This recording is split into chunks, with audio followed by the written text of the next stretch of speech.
समस्तंकु नमस्कार। जय जगन्नाथ। आशा करुछि आपण माने समस्ते भलरे थिबे। तो आज मु एक इम्पोर्टेंट कथा आपण मानक सहित शेयर करुछि कारण मु एबे जाइथिली गोटिए घर को होम विजिट एवं सेठी मो माँ को तांकर एमसीपी कार्ड मागिली जोटा कि आमर मदर चाइल्ड प्रोटेक्शन कार्ड बा माँ और शिशु सुरक्षा कार्ड बोली आमे कही थाउ। तो एटा हेउछि सेही माँ एवं शिशु सुरक्षा कार्ड।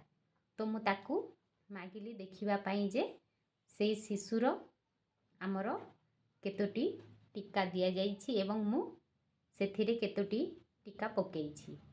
तो सेटा देखिबा पाई माँ को मु जेते बेले मागिली तो माँ कहुछि सेई कार्ड मो पाखरे नाही। ताकू मु पचारिली काहेकि नाही तो से कहिला मोर अन्य एक छुआ कार्ड को फाड़ी देछि।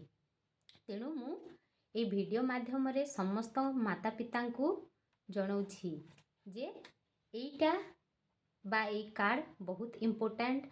आपण माने जेमिति निज घरे थिबा जमी पट्टा आधार कार्ड पासबुक को जेमिति साइती एवं सजाड़ी की रखुछंती ठीक सेही भली भाबरे ए कार्ड गुडी को साइती एवं सजाड़ी की रखंतु।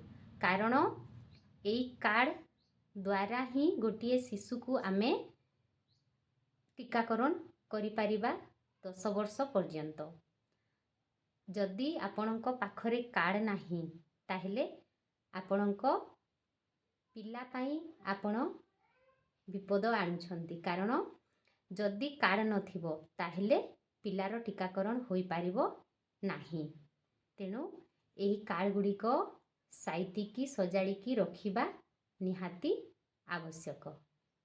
रहुछि। जय जगन्नाथ।